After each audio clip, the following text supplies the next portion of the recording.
Les amis, on se retrouve aujourd'hui avec une nouvelle vidéo d'actualité. On va parler de l'actualité du jour. On va parler d'Islam Makhachev, les amis, d'Ilia Topuria. Vous allez voir que il y a un très gros rebondissement qui a été dévoilé concernant Islam Makhachev. Il va faire fermer des bouches. Et ça fait plaisir parce qu'on voit que c'est le champion pound for pound. On voit que c'est le patron. D'accord? Donc pour tous les haters, voilà, il va vous faire fermer vos bouches, les gars. On va parler de Manon Fiorot, on va parler d'Alex Pereira, bref, on va faire un petit peu le tour des réseaux sociaux. Attendez, j'augmente la luminosité, hop, voilà. On commence tout de suite, les amis, avec Manon Fiorot. Bon, j'ai reçu quelques commentaires en me demandant pourquoi je ne parlais pas de Manon Fiorot. Pour être très sincère avec vous, les gars, le MMA féminin, tout le monde s'en tape le coquillard, pour rester poli. Une grande majorité des gens, du moins. Moi, il y a un an et demi, je parlais de Manon Fiorot. À l'époque, je disais que je la trouvais très forte et elle est très forte et que potentiellement, ça pourrait être la première française à être championne de l'UFC. À l'époque, j'avais même dit que bon, elle pourrait être le visage du MMA français. Ça me dérangerait pas, etc., etc. Tout le monde s'en fout du MMA féminin. Donc là, c'est vrai, je vous en ai pas parlé. Je vous en ai pas du tout parlé. Mais ça n'empêche que je suis dans le train de Manon Fiorot. Je la trouve très très forte, je la trouve sympathique, très discrète, etc. Et j'espère qu'elle va gagner ce combat-là. Et je pense qu'elle a le potentiel pour être championne encore une fois. Et comme je vous ai dit, hein, moi ça fait très longtemps, vous pouvez retrouver des vidéos, et ça fait un an et demi. Déjà, j'avais le même discours concernant Manon Fiorot. Voilà les gars, petite parenthèse fermée concernant Manon Fiorot. Maintenant on va parler de Georges Saint-Pierre, les amis. Donc Georges Saint-Pierre a été interviewé par un journaliste concernant les bagarres de rue et quel combattant pourrait lui faire peur en bagarre de rue. Et pour lui, c'est pas Francis Ngannou. Donc il a dit quoi? Bas Rutten, plus terrifiant que Francis Ngannou. Dans un combat de rue, je préférerais affronter Francis Ngannou que Bas Rutten, a affirmé Georges Saint-Pierre. Moi, pas du tout. Déjà, physiquement.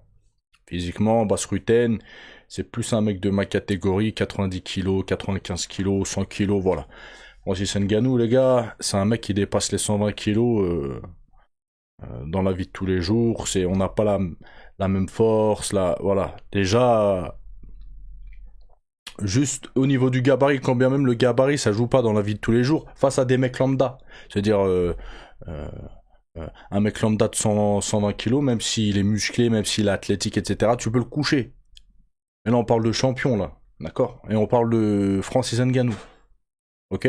Donc non, à choisir, je choisis...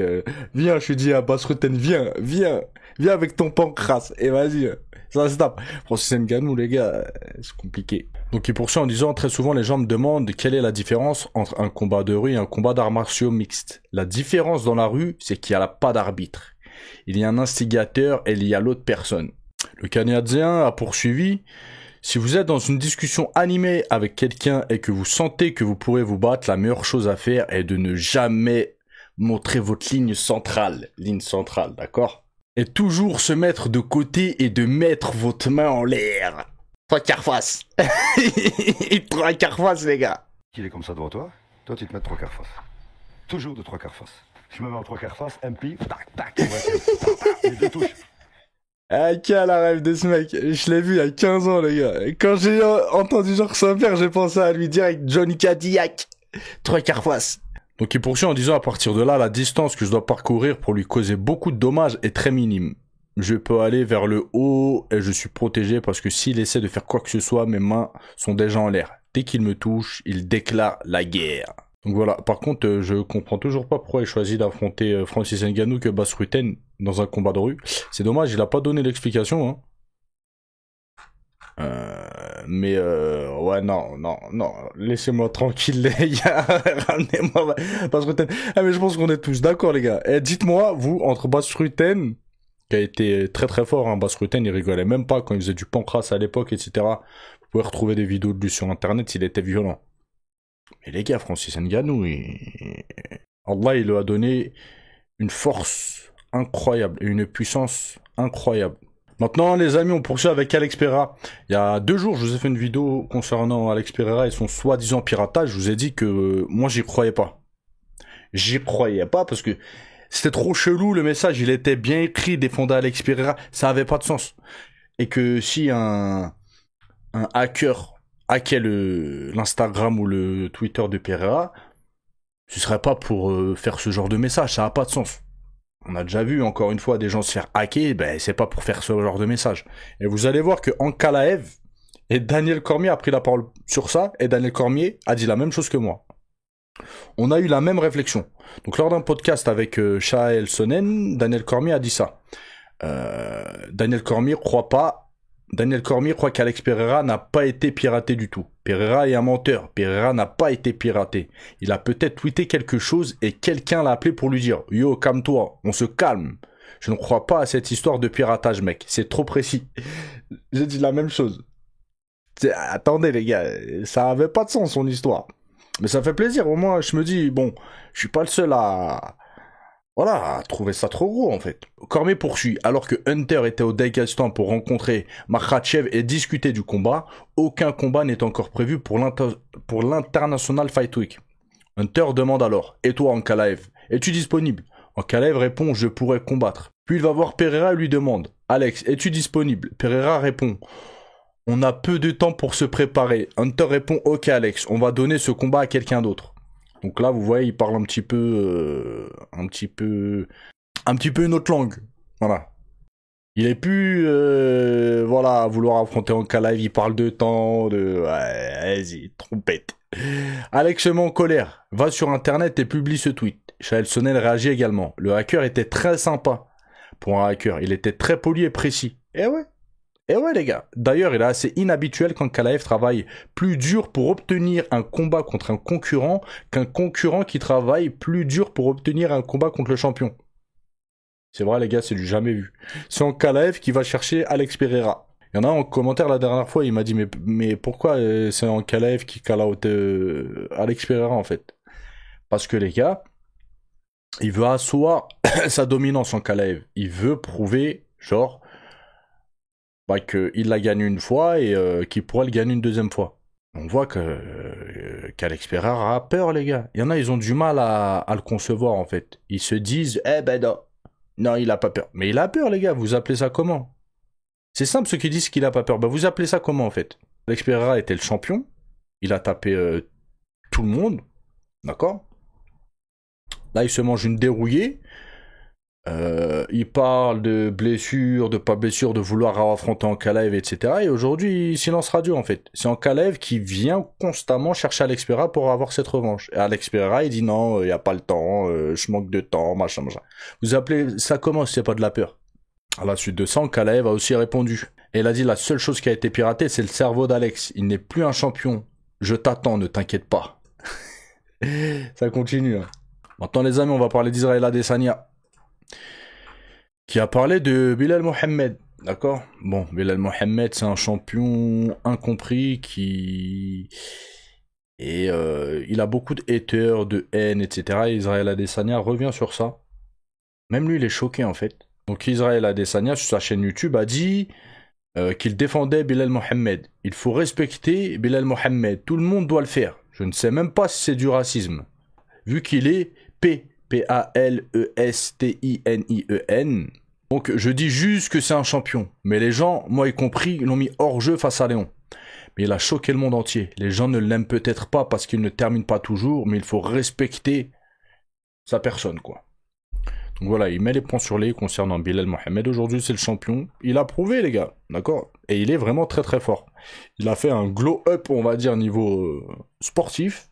Aujourd'hui, il a un jeu très bon hein, en MMA et à l'UFC. Et très clairement, sur le papier, je pense qu'il est vraiment favori contre Madalena. Voilà. Après, dans un combat, tout peut arriver. C'est pareil, j'aimerais revenir sur quelque chose. Les gars, faut faire la distinction, mais il y en a, je sais pas, ils ont d'autres QI. Et je suis désolé pour vous, les gars, si vous n'arrivez pas à comprendre. Il faut faire la distinction entre une analyse et le résultat sportif. C'est-à-dire, tu peux faire une analyse qui est bonne, mais le résultat sportif sera totalement différent. C'est-à-dire, tu peux donner une analyse sur un combattant ou sur un combat, avoir bon dans ton analyse, et le résultat sera totalement différent, encore une fois. Et ça prouve que le sport, c'est pas des maths. Ça prouve. Dans le MMA, tout peut arriver. Voilà. Petite mise au point pour ceux qui ont du mal à comprendre. Maintenant, les amis, on va parler d'Alexola et de Virgil Hogan. Bon. Il y a un journaliste RMC, je crois, leur ont posé la question bientôt à l'UFC. Donc on va les écouter. Ouais, carrément, de voir tout ce beau monde, de m'entraîner au Tristar, d'être dans une Fight Week de l'UFC, ça donne... là, j'étais tout stimulé et j'avais qu'une envie, c'était d'aller me battre, quoi. Donc, en tout cas, je fais tout pour, je m'entraîne, j'essaie de performer, de gagner, continuer à gagner mes combats et quoi qu'il arrive, un jour ou l'autre, ça va arriver l'UFC. Donc, en tout cas, je fais tout pour.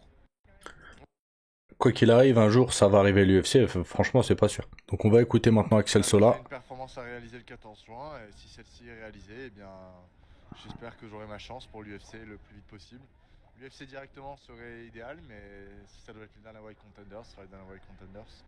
Donc là, hein, il aurait pu, là, il y a quelques semaines, combattre à l'UFC s'il y avait une blessure de je sais plus c'était quoi l'histoire. Bon, ça s'est pas fait. Mais bon, je pense qu'Axel Sola, ouais, il peut intégrer le roster l'UFC. Même en vrai, même Virgil, Carrément.